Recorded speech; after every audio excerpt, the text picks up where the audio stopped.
So one of the things with postmodernity is that it happened because um there are technically no barriers to anything these days.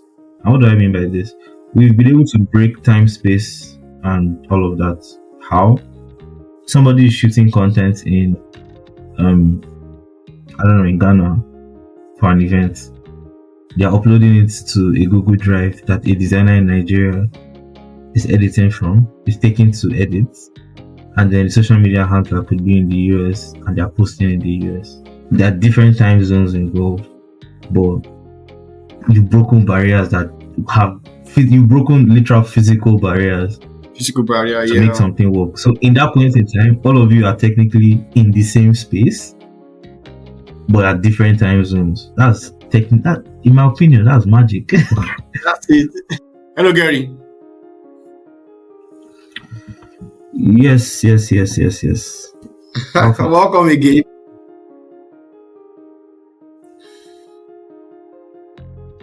Welcome back to POK Experience. The last section we had together was so interesting. I think people loved it. I hope they did. I really hope they did. They did because I actually pointed out a lot of things. I think I from that section I began to actually read marketing books. I bought like 5 marketing books, and I think I see the light now. Which books did you buy? I bought Omozi books, so all these his current series. I just bought all of his series. It's all of this offer series that he just released.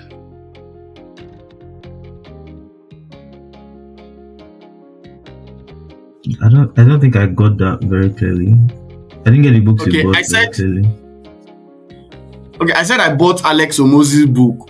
This is new series that he just released. Oh, okay. No, I haven't bought Alex's. Honestly speaking, he's not the type of person I would buy his books from. I know. It's. I can see why. Because I'm an agency kind of person, so I would definitely want that kind of change, scaling up, and all of those things. Yeah, and he's very sales heavy. Yeah, very sales heavy, right? Very sales heavy. True. However, why we are here today is to discuss. This is actually the first time. Is it the first time or second time?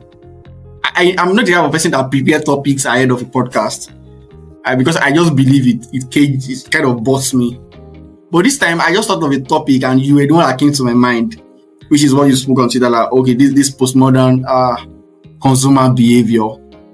I was like, I really would love to explore this topic. I do not know what I want to ask. I do not know what I want to discuss. But I know this is something that is worth exploring on a podcast, like on the spot, and then discuss with somebody that has a lot of domain knowledge about this, and then see where it goes. So, what is consumer psychology, like to consumer behavior, to an average marketer out there, to an average business owner? How can you explain it? I mean, consumer behavior, consumer psychology, behavior and psychology can be used interchangeably to me. I don't get into the etymology of the words, but like I do think both of them can be used interchangeably. But what is it? Consumer behavior is understanding exactly how the people that consume your products behave around your products. How do they engage with your products? Or what are the things around your products that makes them engage with your products? Do you get? So, behavioral links are things like desire, motivation, intention, behaviors. Those are the core things. What makes people want your product? That's desire. What motivational attributes can you hammer on that would make people want to think about your product, be interested in your product, right? What intention do people derive just before they buy your products or before they engage with your products? Because again, customers and consumers are two different people. Customers who are consumers, who are customers. I know, right? But can you talk about it? Customers are the people that buy. Consumers are the people that actually use the product. Uses the product. The buys the product might not be the person using the product. So, take for example, I think children's products are like the best example of Example, yeah, this Indomie. People always use Indomie to explain this. because it's so easy. Indomie, Cerelac, any product that can be squared at kids. Somewhat, your marketing, sales wise, you're trying to be in the position where mothers will see it, or fathers, parents will see it, or guardians will see it, right? That's how you position yourself sales wise. So it's a lot of distribution in markets. You need to be very strong in your health comms. So those are the things that the customer will see, right? But the consumer, the children, what is the interesting thing about it for them? Do you get, how are you telling the story of that product to them? So they need to, you're showing more of what happens when you eat it, or what happens when you engage with Milo. What are the benefits of engaging with Milo to the consumer? So Gerry, if you're selling this kind of product, are you going to look at the marketing from the angle of the customer, the parents? You have to look at it from both. You can't, well, it depends on the business goal at that point in time, but eventually, in the broad scope of the product's life cycle, you have to look at both. Maybe at the beginning, you need to be heavy on distribution, you need to be very heavy with the sales thing, so that means you need to target customers, right? But by the time you know you've nailed distribution, you've nailed access points, you're on shelves, you're sitting on shelves already, you're in warehouses for customers, for what they call it, wholesalers. You're already on the shelves of retailers. People are already engaging. People are buying your product. Basically, it's there. It's out there. Distribution sorted, right? You have your products. You have your place. That's where distribution falls. Yeah. The other two P's. That's now where you now need to look at the consumer. So children are the ones going to eat Indomie the most, or happen to be the ones that eat Indomie the most, right? What are you telling them? I think that now brings us back to the original question of what is consumer behavior. Yeah. And it's understanding, it's basically just understanding the intention, observed intention of a consumer when they're interacting with a product. I mean, it is very easy to confuse consumer behavior for customer behavior. Yeah. Maybe because if you are dealing with a tech product, so to speak, it is very easy for you to easily overlook. Because I'm kind of thinking aloud now that it's kind of easy for people to just actually not pay attention to this thing. That is it. Am I thinking from the customer perspective or the consumer perspective? Say, for example, talking about tech products. Paid HR is a great example for this. Yeah, paid HR. I wanted to actually say paid HR. I actually wanted we are saying. I wanted to say paid HR. Paid, any business banking solution, for example, is a great market. It's a great example for this. Paid HR as well is like the perfect one, because HMOs as well. Because in as much as it's the employees that are the ones benefiting from having a HR software that allows them to have steady access to their salaries, being paid on time, have access to loans, have access to a lot of benefits, connect them with the greatest and the best HMOs. It's very great for just employee relationship with employer-employee relationships. It's great for it. You also need to know that they are not the ones paying for the product. It's the business. I know the customer. Yeah, I know the customer. The employers are the ones paying for the product, exactly. So you would likely see that on socials, they would focus more on employer stuff. Shaya is always quoting founders now. Yeah, Shaya is their CMO now. Shaya is quoting founders because notice Shaya is talking to the people that are going to buy. So he's the customers. But on paid HR's own page, they don't talk to employers like that. Their target audience is, how do we convince enough employees to go and meet their employers and say how far we want these guys? Do you get? That's very interesting. That's a great way to balance consumer customer marketing. Yeah.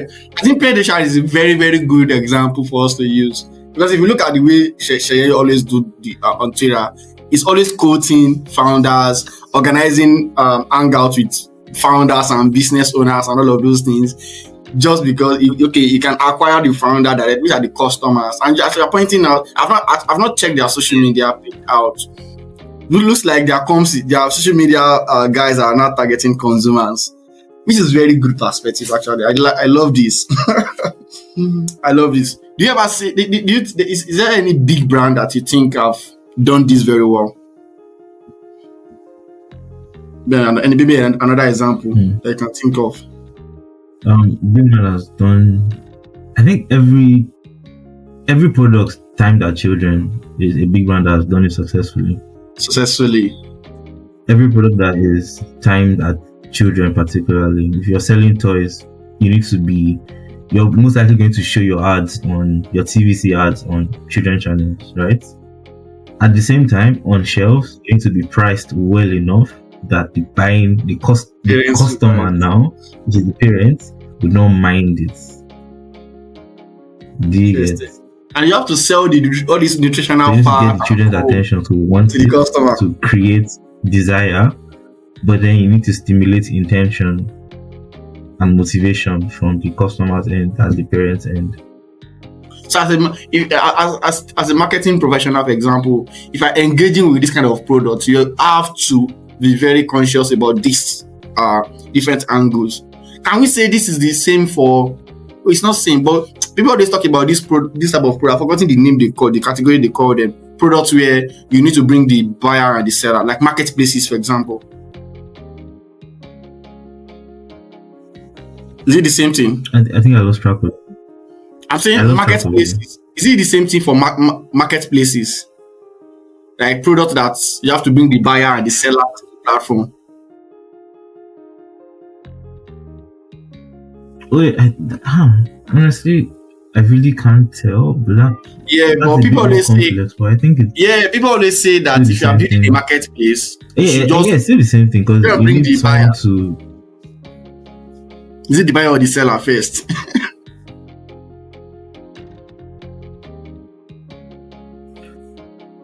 But it depends on who they are making money from, though. If you're making money from transactions that happen on the page, so that means you need to get a lot more buyers, a lot more business people on the page first. And maybe not first, but like you need to prioritize them, right? Then they would then be the ones to bring their customers to interact with that page or with your product. Is this similar to what Spotify did by bringing on the musicians? Yeah, pretty much. If they did not have people's music on their platform, nobody would go there. Interesting. So, Gerry, how does consumer behavior used to be in the 80s? Have you read something about it in the books that you always read? How does it used to be? And how has it evolved to what it is today? You can go on. You can do an extensive masterclass. Don't worry. Don't be time conscious. No, I've not reached that level yet. To be fair, I haven't reached that level yet. But I would say there's like a lot to take home from. Yeah, I know there's a lot. That's what I'm saying. Don't be time conscious. I'll try my best. But then, maybe because of what I'm currently reading, right, for school, we've been looking at post-modernity as for contemporary consumers. So what does a post-modern consumer, that's a consumer now, because this is post-modern times, what is the difference between a post-modern consumer and a modern consumer, which was before 2000? I would say before 2010, to be fair. Everyone that came before the internet became as massive as it is is a modern consumer, right? And then now we're in the postmodern hyper-real world. That's currently where we are sitting in. The differences aren't that much, but they are so wide. There aren't a lot of differences, but they are very wide and big individual differences. I think the biggest one is if the postmodern consumer does not consume a product in order. Right, so you're going to be hearing, maybe not this year, but likely next year, you're going to be hearing a lot of people talk about loop marketing, You're going to see a lot of. You're likely going to see a lot of relationship, lifestyle. Sorry, life cycle marketers would most likely become a thing. And the reason why all of these are becoming a thing is because of the messy middle theory. I can't remember the name of the guys that wrote that paper, but the basic thing is that consumers don't consume in a funnel anymore. Like we all know the either funnel, right? Yeah. That doesn't work as well. And if you're on socials long enough, you would notice it that that's not how you buy things. Apple drops a new product, the first thing you see are reviews. You bounce off like 5-10 reviews, 2-3 posts on it on socials, one or two other people that you know in person that have bought it, you play with their own phone or you play with their device, then you go to the Apple website. Do you get? Yeah. Apple has to hit all of these other points before they even start their funnel. So Apple now has to now look for how to work with creators, not influencing them, work with creators to allow them, give creative freedom to talk about their product, right? But make sure that it's accessible and it's everywhere. So there's usually an embargo thing where they don't drop videos until I think 10 to 15 minutes into the start of Apple's keynote series. Ideally, I think it should come after Apple's keynote series. But the moment that keynote series is done, you open YouTube and you watch like tech content regularly. Every single creator you know has posted about their hands-on experience with Apple. Yes. And for the next 1 week, it just takes over the conversation. Apple good, Apple bad. You go on socials, you leave YouTube, which is where the bulk of the quality content is. You now see the broken down versions on the rest of the internet. Apple, not directly, but most of these creators also have like very strong short form game. So you see them on your Instagram feed, your Facebook feed. Yes. Then there are other creators that are not Apple affiliated, but they're here for the internet lifestyle. So all of those ones. They're here for the game. They're here for the impression too. Exactly, they're here for the impression. So they use the Apple devices as content itself. You see all of those things for like a whole. I mean, look at the iPhone 17 thing. It's stretched well into. It's not like intentional, but it's airing the media. Regardless, it's stretched into Reload and the XR thing. It's like that's still a whole conversation. If you're considering buying the iPhone, all of these things are coming into play. Do you know? Like they're all just working individually, coming together. I mean, how you buy the new phone, and all of this has happened for the last 1 month, and you haven't even gone to DMA or vendor. Yes. Or beside the Apple website. So Apple doesn't even have your email to like send you marketing messages. And when Apple is sending you marketing messages and running you, after they're currently running a lot of ads, it's really just about one of the devices, depending on where you've been classified in their what they call it, their marketing cycle. Because I get a lot of the Pro devices ads. I have a friend that gets only Air device, the Apple iPhone Air. That's all she gets. That's the only phone she sees on her socials, on her Snapchat especially. All I see are Pro. I've only seen the Air like once. That was from a telco, I think Vodafone also. The rest, all I see from Apple directly are just the Pro models. That's all I see. So probably they've identified me as a Pro user and they want me to go and buy a Pro iPhone, I guess. So this is how these things are. So those are the things. Yeah, like things are. Marketing is. I don't want to say changing. Marketing is just evolving. It's just the same thing, but like it's twisting in multiple formats and it's really, really opening up. So one of the most underlooked side of the 7 P's of marketing was the process of marketing. If you look at what they are doing, yes, it's marketing, but like they're hammering on. Yeah, but like they're hammering heavily on the process of marketing. Do you get? So I hear them do a lot of workflows, automations, and that's like their core strength, quote unquote. So they come in for you have a new feature. We want to get that feature out for the next 3 months, right? What do we do? What does that whole process look like? So the rest of the marketing team, the rest of the IT team, the dev team, everybody is going to work together to make this a success. What does that look like? Do you get? They now run product. The product designers are still going to do their product things. The product marketers will still do their own thing. The advertising promotions guys will still do our own thing. The ads guys, paid advertising, will still do our own thing. Like the product is still going to function. Place, people are still, you are still going to decide the location for where your campaigns will be and all of that, where your products will be and all of that, right? But you now have someone that is just in charge of making that whole, outlining what that process is and executing that process that they've outlined. Do you get? So marketing is just expanding a lot more. So now IDA has been here since like what, the 70s? The long 70s or 80s. It has been here for a very long time. And internet has changed. So smaller brands now, how are you going to use it to how are you going to use this looped marketing or messy middle theory to your advantage?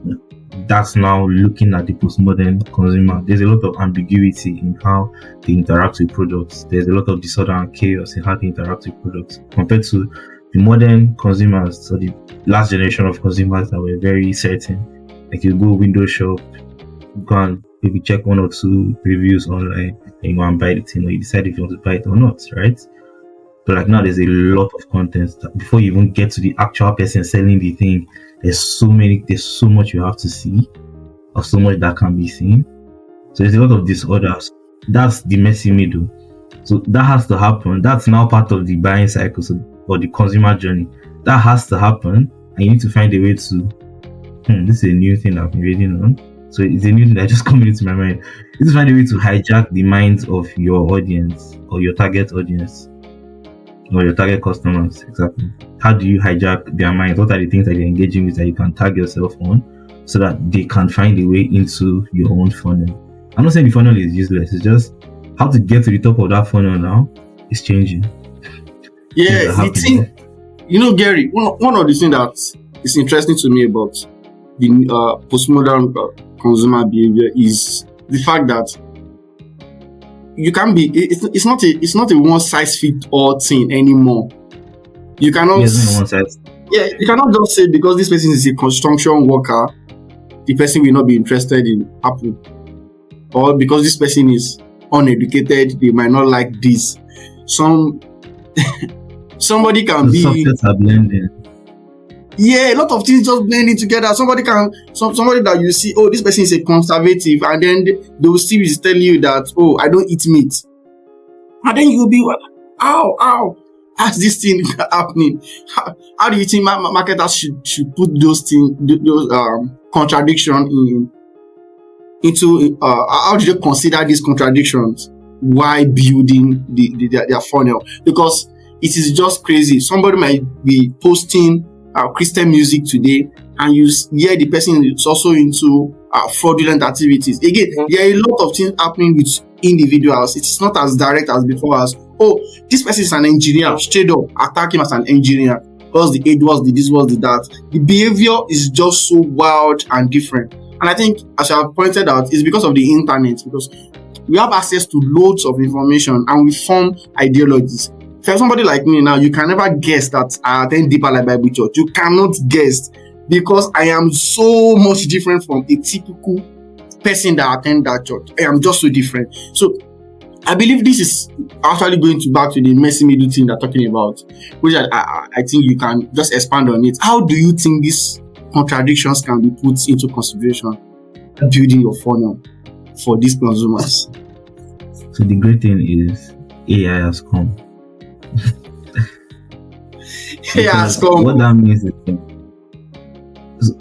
what I mean by that is that now that you have more nuanced data, you need a tool or you need a process that allows you to shift or sift through a lot of data, because now you need to get so many customer touch points, right? And then decide which of these are the strongest ones and then go for those ones. So it really doesn't matter so yes, you might be in this particular audience segment, but for this product, it doesn't speak to that audience segment that some of your customers might fall in. But you know that they would engage with people in this place. They look like they can engage with my product if I sell it in a different way. So you now look into that bucket of people. What is the other thing that I can see here that will make them stand out, would make them interested in my product, or make my product stand out to them? There's a lot of fine-tuned data you now have to look for. That's why something like behavior section of Meta, when you're about to run ads, is getting more and more precise. It's also getting more like before you even open it to decide what behaviors you want to target on the internet, you have to sit down and plan out exactly who exactly is my customer, who am I building this thing for, and then find the things that intersects with those particular bits of it, and I just target all of it. The intersection. So like this is the core audience you're looking for. What other things intersect with this core audience that you find many small pockets of subsets that are just good enough or big enough for you to target?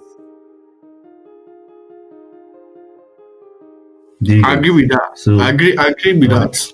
What would be like an interesting example? What would be like an interesting example for this? Take NGN STX and Nigerian stocks, for example.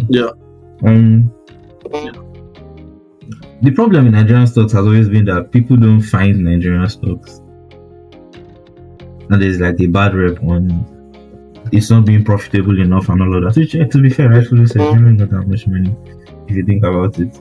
But at the same time, you have so many more Nigerians putting in billions yearly into crypto scams and Ponzi schemes and the like. Every month, the SEC is releasing a circular. Don't invest money in XYZ place because it's a scam, or XYZ thing is a Ponzi scheme and the like, right? If not every month, every other month they are dropping a circular for a new Ponzi scheme. We're about to enter December now. 1 or 2 will show up very soon. Do you get? And January is almost here. They'll start showing up again by February, and the SEC will start dropping circulars. People will start putting out reports that this is a crypto scam, and then by March, April, it has run dry, and the cycle will continue again 2028. So all these people that are putting this money, where are they? So if you're a bamboo now, right, where are these people? These people that find money, where are they? How do they exist on the internet? Do you get?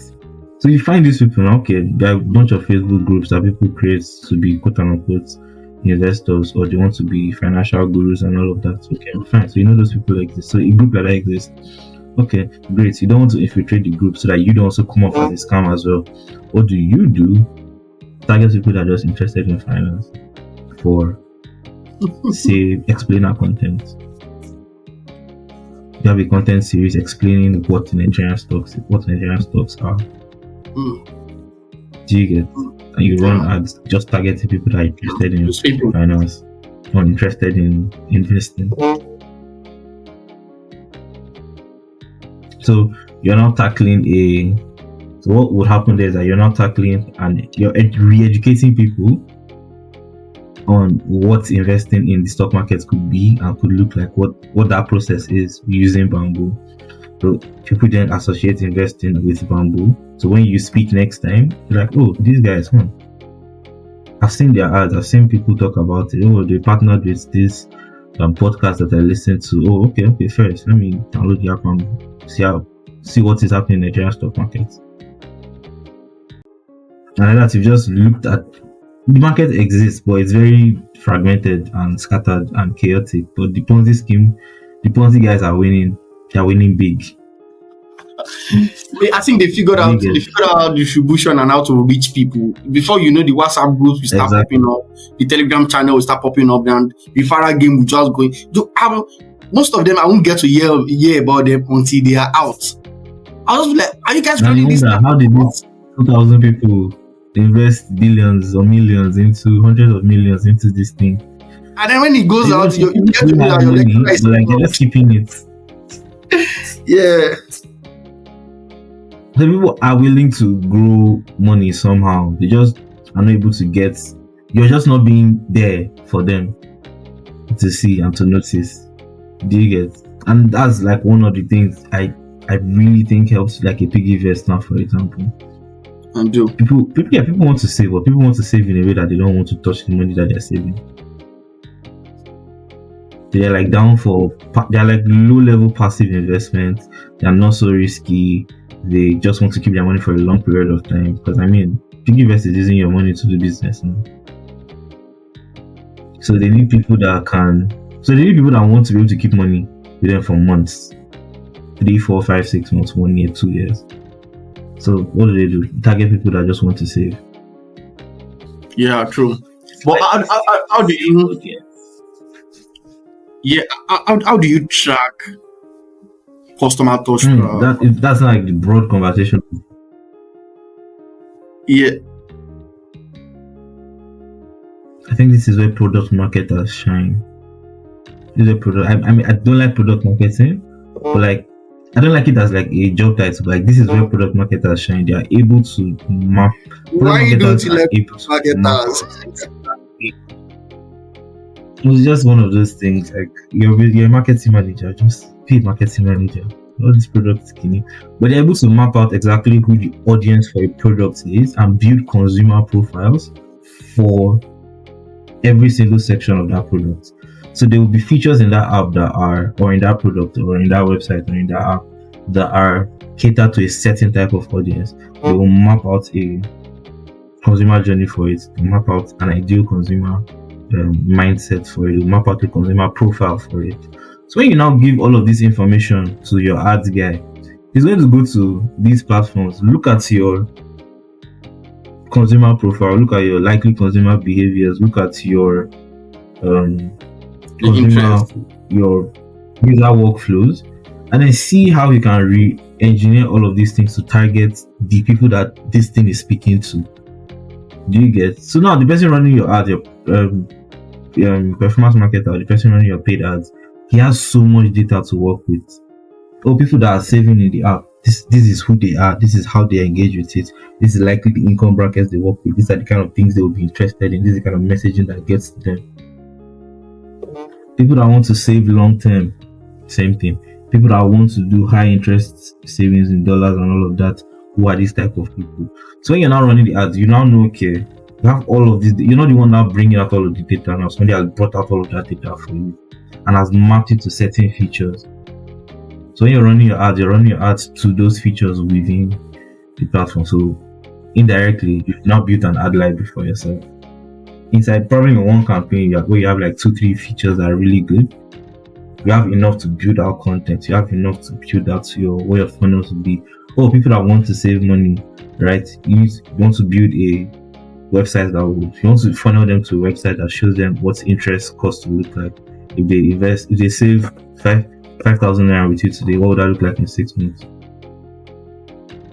An interest calculator type thing. So you build out that, attach it to that funnel, you run it to them. So all your ads are sending people to that website, they see it, they engage with it, they drop their email, you follow up with them later. Or you drop them a link for them to go and download the app, they download the app immediately. Well, Then would you say flow. Sorry, Gary. Would you say it's the internet that caused this shift? Would you say it's the internet? Oh yes. The internet caused this shift. So one of the things with postmodernity is that it happened because there are technically no barriers to anything these days. And what do I mean by this? We've been able to break time, space, and all of that. How? Somebody is shooting content in in Ghana for an event.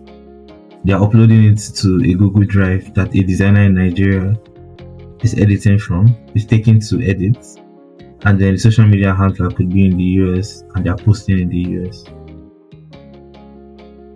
There are different time zones involved, but you've broken barriers you've broken literal physical barriers to make something work. So in that point in time, all of you are technically in the same space, but at different time zones. That, in my opinion, that's magic. That's it. I mean, you are right there in the UK, and I'm right here in Nigeria. We're doing this right now. It's just what it is. It's also how we view. Look at relationships, for example, like romantic relationships. The reason why people think that there is somebody out there for them. It's because they know the world is travelable. Yeah. Do you get? Oh, I can't find anyone in Port Harcourt that is a good enough romantic interest for me. Move to Lagos. I can't find someone in Lagos, you move to the UK. Can't find someone in the UK, you move to Canada. Like, that's just it. And dating apps allow you to have this passport feature where you can. Dating apps, they allow you to have this passport feature where you can travel to different states and then hopefully match people in different countries. Yes. So you're breaking the time barrier to just do that. I think this increased the appetite of the consumers, right? It increases their dreams, their aspirations, their work. It's not also why we don't have. It's difficult to have like a uniform. The thing with postmodernity that there is in the postmodern world, there is no uniform. There's no collective drive. There's no there's a word I'm looking for. Meta something. I can't remember what that word is right now. There's no collective drive or a collective idea that we are looking at and saying, okay, this is what holds the society together. It's very individual based. That's on one hand. On the other hand, because there's technically nothing holding, there's no very strong I'm trying to really remember this word. Something like an ethical or something like a moral view that we all hold and respect and some exactly something like that. We can call it religion. Yes, it's a grand narrative. There's no grand narrative for the postmodern consumer. That's the word I was looking for. There's no grand narrative. What's the grand narrative for the modern consumer? So one of the grand narratives for the modern consumer was the American dream. The idea that anyone can move into a middle class setting, or the middle class side of society if you work hard enough, and you can have your wife, kids, find house, 2 cars. Find a house. That was the grand narrative. That's what all our parents that's what my parents believed. Yes. Do you get? And they got it. Do you get? So that was the grand narrative, and it was achievable. It was the thing that everyone was going for. No matter, yes, we call it the American dream, but other countries copy and pasted the same. They had the same quote. Nigeria didn't have the same vision, but that was the dream in Nigeria too. So now the way the world is, there's no collective understanding of, okay, this is what progress did. There's no order anymore. So we now are able to. We're not always taking the extremes and then bringing them and trying to make them the norm. The norm, it wasn't normal for you to be 25 and be a multi-millionaire. Yes. Do you get? You were an extreme scenario. Like Zuckerberg was the extreme possible case scenario. It's not the norm. Was the extreme possible case scenario for a teenager that is in music. It wasn't the default. But now, you're expecting every artist that comes out to drop 100 million streams in 2 years. You must bang. Your album will just be a banger. Every track must be a banger. Everything must be high level success. You know, Gerry. And the thing with success is the more you push it. There's something that somebody said. Let me just sorry to cut you. You come back. Somebody was pointing at that. Couples overlook what is called maintenance sex. Yeah, it is not every sex that will be great. Some sex will just be they will just be sex, and then they will just be like that. And then, but people always want it to be great, want it to be extreme. So you can continue. And the thing with success is, like you said, the more you increase the bar. Because that's what we see. That's what we see. We expect that those extremes are default setting, and it's not default setting. It's down to having a modern world. There was consensus, there was hierarchy, there was homogeneity. But in a postmodern world, what we have is heterogeneity, plurality, and quote unquote equality. Everyone is trying to fight to be on the same level, right? But in a pre-modern world, there was a hierarchy. Like if you're middle class, you're middle class. If you're lower class, you're lower class. But like now, in the postmodern world, with enough AI access, your appearance on the internet can be completely different from your reality. with 100%. Photoshop, with people just we Nigeria call it packaging. So you're trying to rub shoulders. Can you hear me? So you're trying to get into areas that are ahead of you, Ahead you of haven't you. gotten to yet, and you want to just Without proper you're trying to substance. attain equality. Exactly, without proper substance. And the other thing about postmodern world, in a postmodern world, there's a lot more revising the past than creation. The modern world was very, very creative in the sense that they were bringing out new concepts, new ideas. They were bringing out new things. They were constantly breaking new barriers in technology, and it's like, I'm not saying we are not doing it. I mean, look at AI, we are doing it. But what really is AI? If you look at it on a very interesting perspective, what really is AI is the ability to take all of the some of the averages. So it's not new, it's a reinterpretation of what already exists.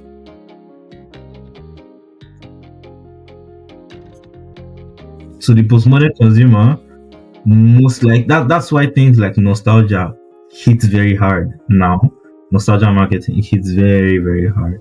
It's one of the most profitable forms of century marketing. They're tapping into what was, and what everyone wants to go to a place of what was, not what is. One of the best ways to position a brand, well, it depends on what the brand. One of the best ways to position a brand is a brand that is old and historic. 100 years ago. Exactly, like one that has like history that has been here in the past, a legacy brand. Netflix is telling more of old stories now. Yeah. Netflix is telling more of old stories now. Alexander the Great. Yeah, they're doing documentaries of old stuff what happened in the past. Because really,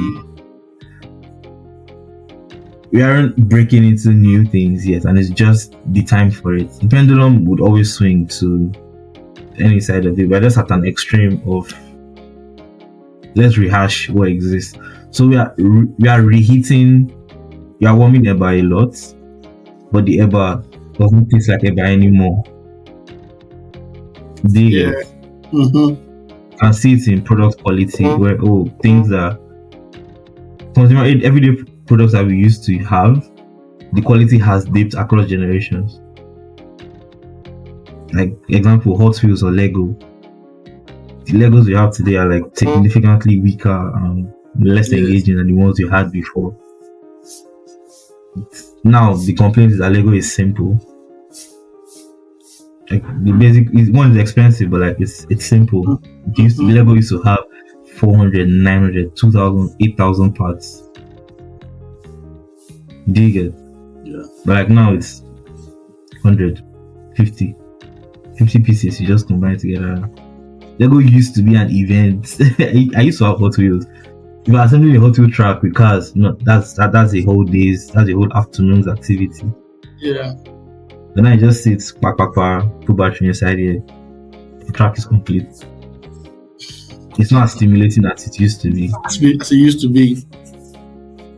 So one of the core features of the Postmodern condition by Friat and Bantek, it's an Indian name, I really cannot pronounce it.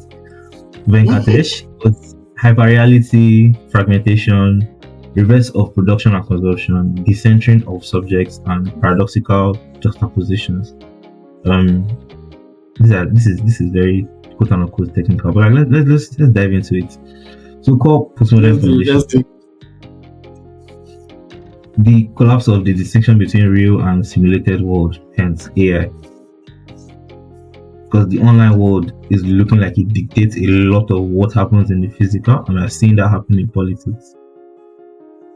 Fake news runs on the internet. You see those narratives, even though they've been debunked, but those narratives linger. And if they fester long enough, you see it in real life. Yeah. Racism, tribalism, they're all making comebacks. Yeah. So even a world where the simulated world, that's the online world, it's really strong enough and is moving fast enough that the physical world is not catching up, but also playing a losing game to it. So things will go viral on Twitter, but then you start seeing the conversations. You now start hearing those conversations that have passed like 2 months ago in real 2 months life. ago. And because they're now happening in real life, they now look more real.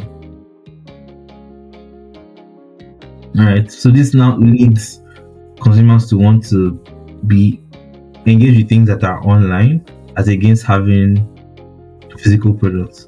I think I don't know how this is going to land when the rest of the internet sees this, but Anthony Ezekwo, the artist guy that has those painting series, lovely stuff. But people are not buying it. Like, people are buying it, it's making money from it, but like the mass consensus is not to go and buy the painting. It's very few people, like collectors, people that like art on a normal day and have the disposable income to do it, that are going to get it, which I expect. But the conversation is now seen as an online experience. It's not a physical experience with the art. Yeah. People are engaging with the story of the art, not the art in of itself. Not the art itself. You know, like, I doubt if anybody's going to have the whole thing, the Ezekwo marriage series, in a gallery in their house. Do you get it? People watch.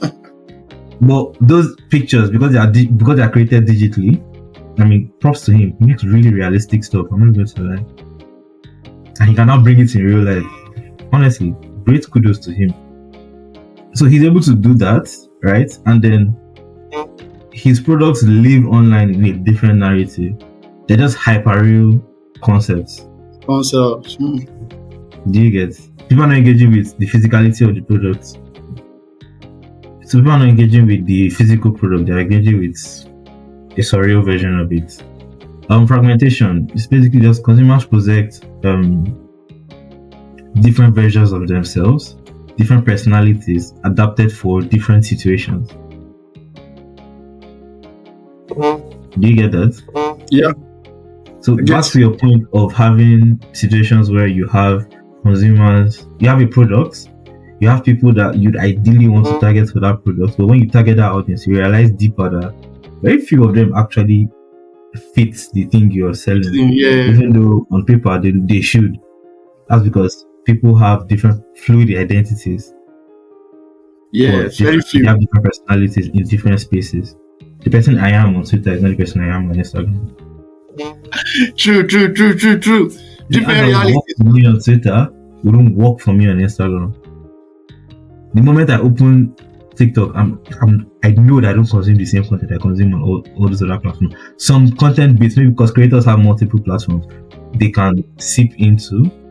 If you look at my Instagram page, it's very motivation centered. It's very business centered. You see a lot of marketing content. But if you scroll like a little longer, you start seeing more motivation stuff, more comedy things. Like, it's very light-hearted. On my Twitter, completely different personality you see there. On my TikTok, I'm extremely unserious. I'm just here for the ads, the vibe. So any serious product might never get to me. You are not in your buying mood. You exactly. don't. Not the different person you're interacting with on that platform. So because we have fragmented identities and we're able to now put those fragmented identities out, it now makes marketing extremely tricky. So you now need to know, so this person as an audience, where would you find this person? And you need to know that on a very intrinsic level. Oh, Gerry is a marketing person, so where's the best place to find Gerry if I want to reach out to him? And he will also be in the headspace to consume what I am engaging with or putting before him. At that time. Yeah. So that's fragmentation. Reversal of production and consumption. Like, I have notes. When you put the topic to me, I have notes. Yeah. Reversal of production and consumption. The traditional notion is that value is created in production, right? And it is destroyed in consumption that is rejected. So you make something, the cost of that thing is derived from the cost of making that thing. The cost of production determines the final price of something. And then if the consumers don't like it, it doesn't hold value in the market anymore. Do you get? But now, in this case, it is consumption of a product that determines the value of the product. Make me understand. I don't still get Before, the value of something is determined by how much it costs to make that thing, right? Yeah. And then the value of that thing can also be rejected or destroyed based off on how it is consumed. So if very few people don't like it, if the market doesn't like it, the value drops. However, in this case, value is created based off of what the consumers think it is the value. Yes. Are you following? Yeah, I'm following you. So consumption is not it's not an intrinsic act where, oh, because this thing was made. When I'm looking at something, or when you're engaging with something, you're not looking at it from the lens of it cost this to make this thing, so that's why the price is this. Yeah. You're looking at it based off of my friend has this thing, and if I have this thing, I start paying this thing. Yeah, is that not what is happening with this ape thing that they were doing? This Web3 ape NFTs. See, now you're in the land of the postmodern consumer, where the perceived social value of something determines the value of that thing. Value. That aligns with what this guy, the artist you mentioned, is doing now. If everybody on Twitter find that thing valuable, it could actually put a lot of money on it, right? But if they don't like it, they'll bring the value down. The moment the internet rejects it, the value is gone.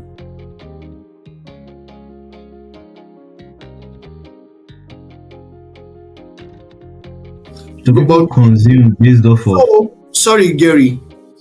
What I'm thinking about now is that the way people do marketing is, hey, this particular piece, it took me 3,000 hours to do it. It took me so amount of material to do it. It took me numbers of days to do this particular art, and this is why I'm selling it for $50,000. So it's not like that these days. People can decide, no, all of those time and this thing that you put in, I don't care about it.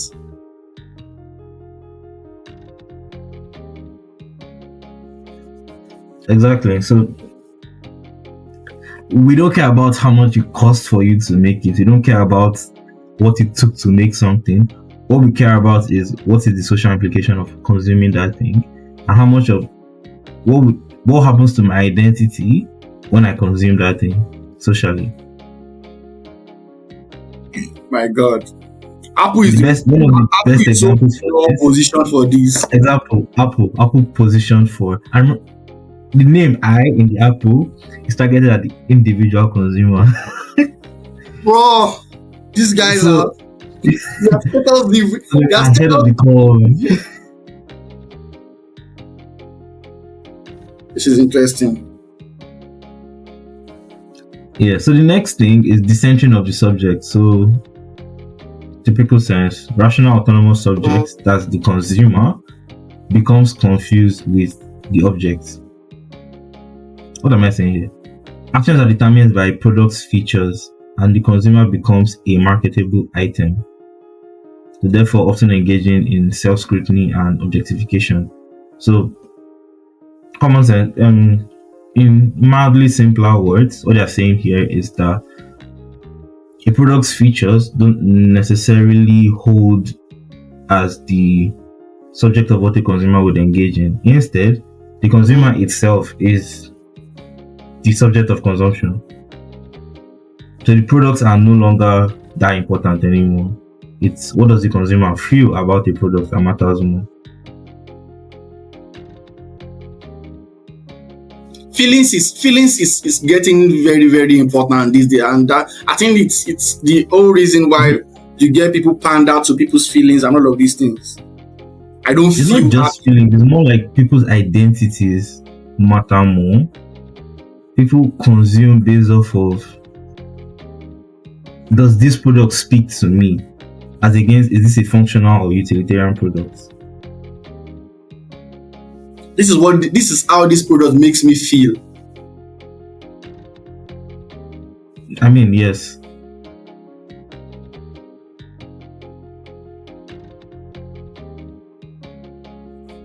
Then paradoxical opposites or paradoxical juxtapositions. This one is very complex, but I'm going to read it as I have written it. So the culture is characterized by simultaneous acceptance of contradictory emotions and cognitions, aka doublethink. This results in irony and ambiguity, disarming individuals from collective action and legitimizing almost any behavior as long as it's marketable. Break it down. Break it down. So for the postmodern consumer, the things that are acceptable or the things that determine culture to a postmodern consumer are the things that are contrary to whatever the modern consumers engage with the most. So, for example, religion. The postmodern consumer is likely to be agnostic or likely to not be as religious as the modern consumers. Even though I might have questions about that, I might have a lot of questions about it because religion is coming back, but it's coming back stronger, but in a very different way. In a very different way. Not very individual as a collective. So it's still sort of the same thing where it's yes, it's me and it's more of I have a relationship with my religion. I don't have a relationship with all of you that practice the religion. And I don't care about the relationship all of you have with that particular religion. Yeah, it's just about me and my God. Exactly. So people are still following religion again, but in a very postmodern way. Religion is inherently a collective thing, but now you have to cater to individuals and individual identities. So that's why you can see people that attend a certain church are a certain type of people, and they group church into different groups. It's still the same message, but they're grouping into new age churches, older churches, all of those things. People are looking for what fits them, not who they can fit into. Yeah, what fits them, not what they can fit into. I think that defines everything these days that we have with the present day. Yeah, you hardly see people ready to change for something, and that's why this ideology about I want somebody that will take me for who I am. Exactly. So back to that last point I want someone that will take you to who I am. Now I'll go back to the first thing I said, where this results in an irony and ambiguity, disarming individuals from a collective action and legitimizing almost any behavior as long as it's marketable. So there's no grand narrative. So as long as you can make anything look sellable, if so alternative lifestyles now become a marketing point. So you can now drag this down to how alternative lifestyles, alternative fashion, alternative subsets of existing cultures or existing pop cultures now become the norm. Typically you wouldn't say a great example.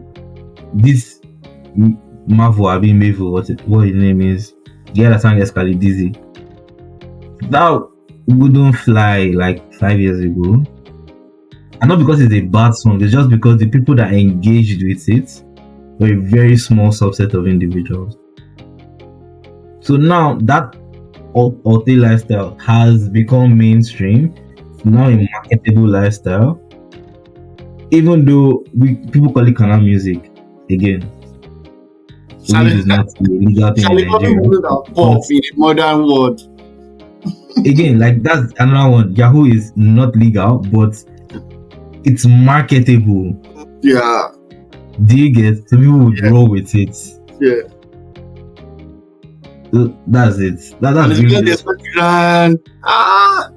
grand ideology that everybody agree with. So you need to just package your stuff and put it out there. And put it out there. As long as it's marketable, it can be legitimized through it. And you will have an audience that you can sell to. And it's also a very strong thing when it's going against a norm or something that used to exist.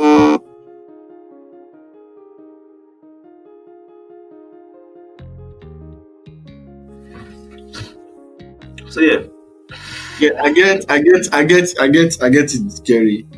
And as I'm talking, I just keep thinking about Apple. I said, how did this guy figure out this?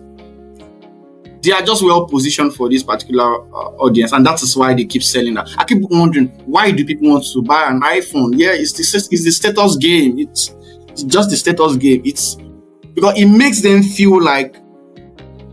I always ask, why will somebody that is struggling to pay school fees, a student, would save up to buy an iPhone?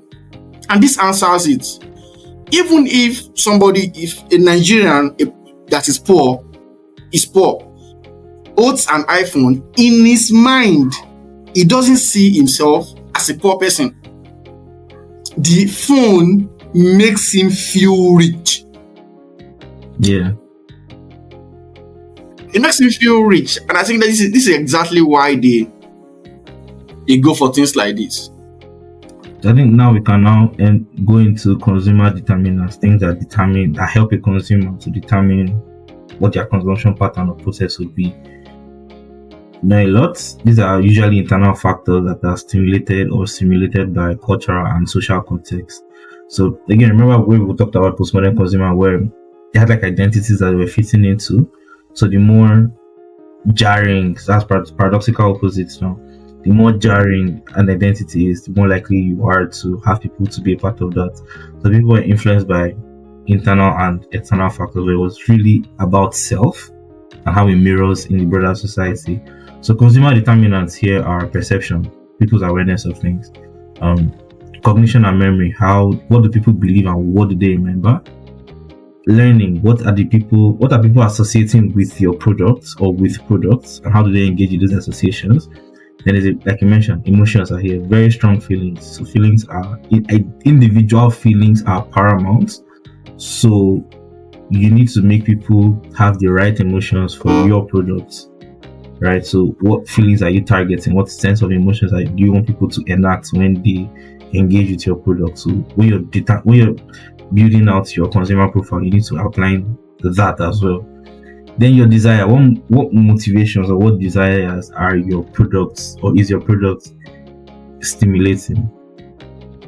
Do you get? If someone engages your product, how do you want them to feel? What part of society do you want them to play? What part of the identity are you bringing out? So you need to bring out, you need to hammer in your perception. So when you're building out your consumer profile, you need to outline amongst the other things you would typically do. I'm assuming that if you're listening to this, you already have a template for your consumer profile. What do I call it now? You have a template set for how you identify consumer profiles, right? So what you should now add to those things are metaphysical things. That's perception, cognition, memory, learning, emotion, and motivation. Also, like spin it around to be, just so it's easier, awareness, what do you want people to be aware of? Cognition, what do you want people to believe? Memory, what do you want people to remember about your product? Because again, remember that people don't engage with things immediately they see it the first time. They need to be in a constant loop of engaging with content that brings them to your product. So what do you want them to remember as they're engaging inside that loop? Right? You need to find what you can associate with your product. That's learning. People that engage with your product or see the content about your product, what do you want them to associate it with?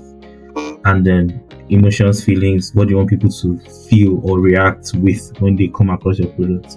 Then motivation and desires, what motivations does your product enact in people? What motivations are you targeting from people as well? So now with all of these things, you should have a much broader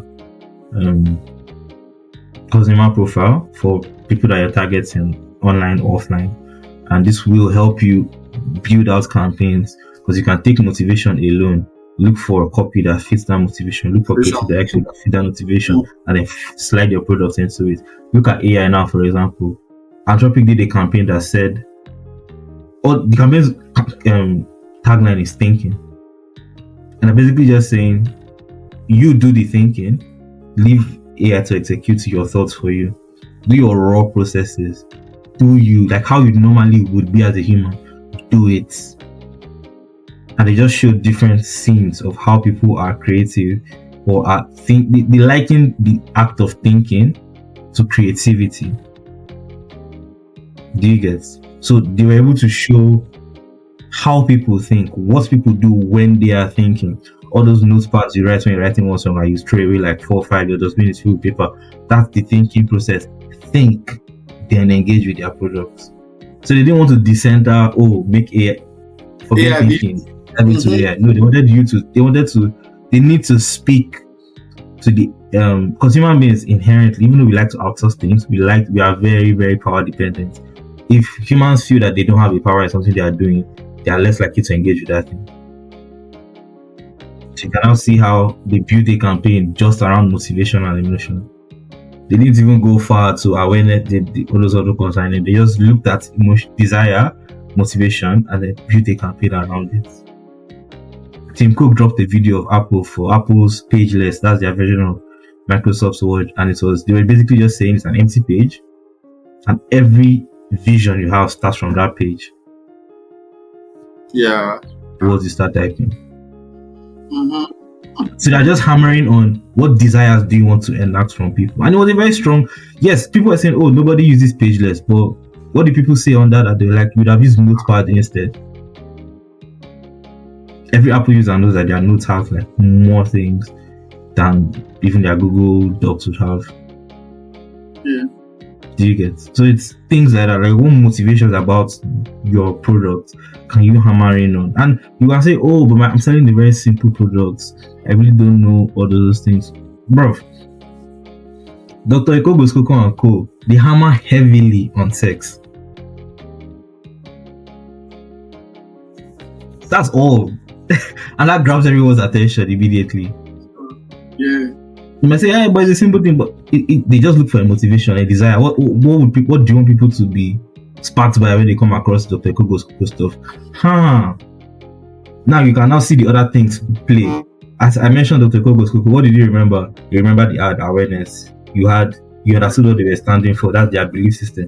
It can cure anything. It can cure any staphylococcus. It can cure anything. You are remembering how the ad works, the scenarios you've seen the ad, the markets and those the advance are playing it. Maybe one of their salespeople has run up to you to try to sell it to you. Do you get what's having associated with Dr. Kogo's Coco herbal cleanser? For me, it's Staphylococcus aureus. That's what he was always saying. That's what the ads were always saying. So I associate it with STDs.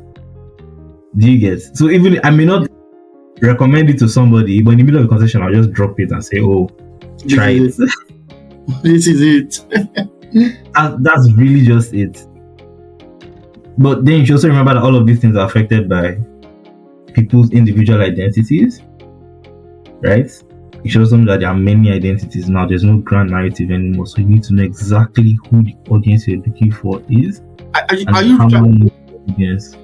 So Gerry, you are saying that there will be many ads these days. Like one ad might not be enough to grab all of your audience as it used to be.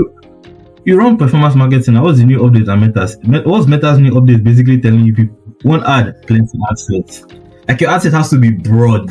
Yes. To have the good Meta campaigns have video inside it. The same campaign, there's video ads, there's socials, there's links, there's still images, there's text-based images. Yes. Like, yes, it's one ad, but like it's in multiple formats, size-wise. Yes. It is in multiple versions. The same message, just one is a video, one is a still creative, one is a carousel, one is the same thing. So spread your message across. That's it. And as I'm spreading your message across, I think what you are saying, what I pick up from this is that look at the feeling, look at the identity. I think it's very important to people these days. That identity is very, very important to people these days. And I think if personally, I'll be majoring on that. For example, in my job, I'll be majoring on that because I think the identity, who people want to say, this is who I am. And then maybe they are being conscious of what people will say. Like, what will other people say? What are my friends doing? I don't want to go out of the norm. But at least they will still want to show interest on little or other little things just to be able to keep their uniqueness as an individual. So somebody might, because I always find it interesting when somebody we jam Charlie Poppy right now and then they will move straight into Shola Alinsi. It fascinates me. Anytime I on my Spotify and, for example, I move from Two-Face Idibia and move to Shola Alinsi, I'll be like, what? What is that connection between these two songs? And then we'll just jam it like that. So it shows that we our identity is fluid, like you've mentioned. And I've learned a lot from this particular thing you spoke about. But I want you to expand on life cycle marketing. What is it? What do you think is going to entail in the coming years before we wrap this up?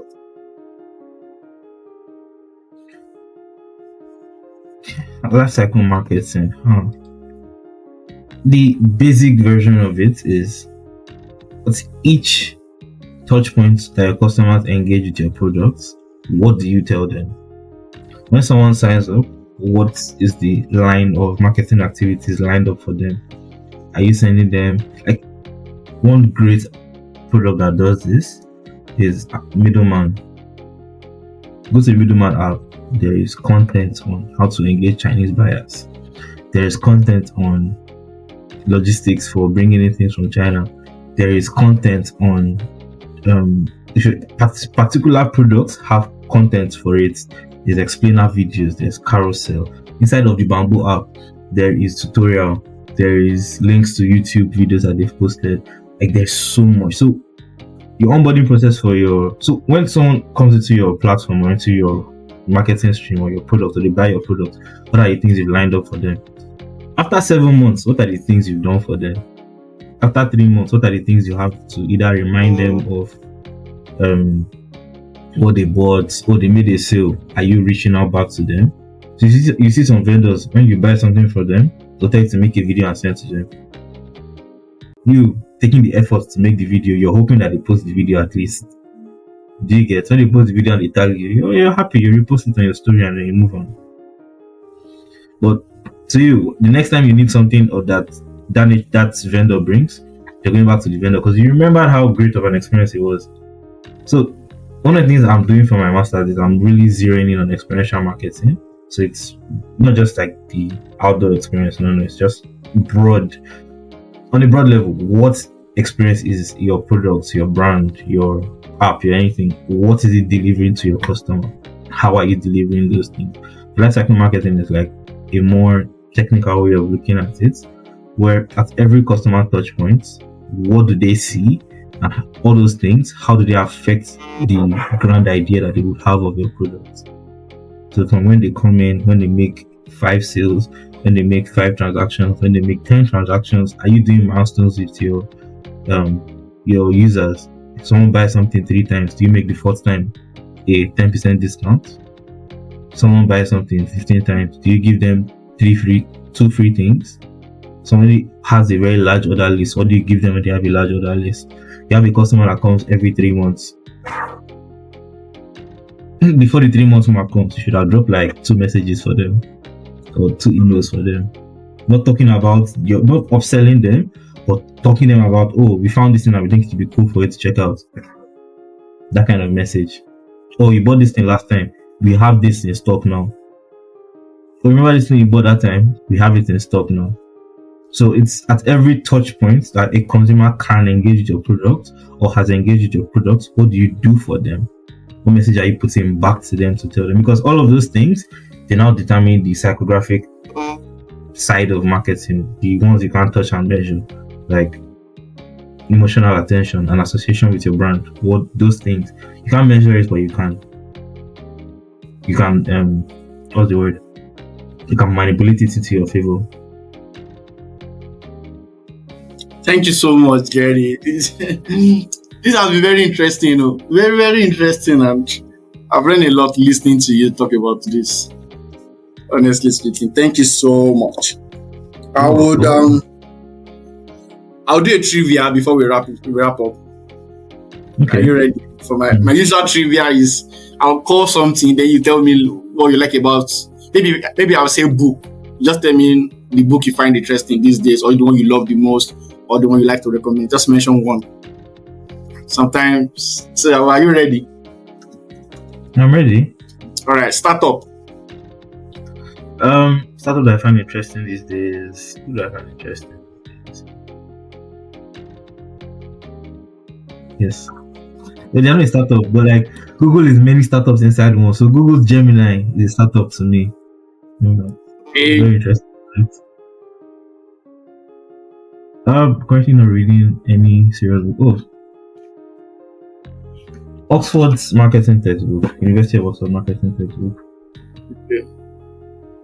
Music. Nothing. Oh no, sorry. There are plenty. I said that nothing. But like there are plenty. One of it is Adekunle Gold's Fuji album. People should go and listen to it.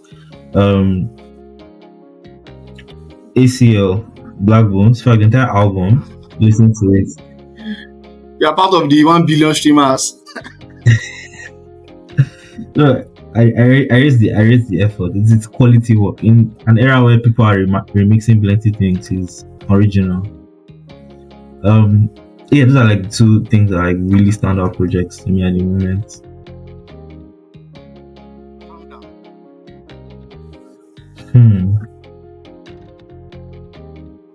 Me, I'm the most interesting founder right now to myself. Interesting, yes. Country. That I like. Yeah. I don't like many countries. I don't think I like it. I don't think I like any country. I can tolerate Nigeria. Like I understand Nigeria, so yes, Nigeria. I understand it. Bible character.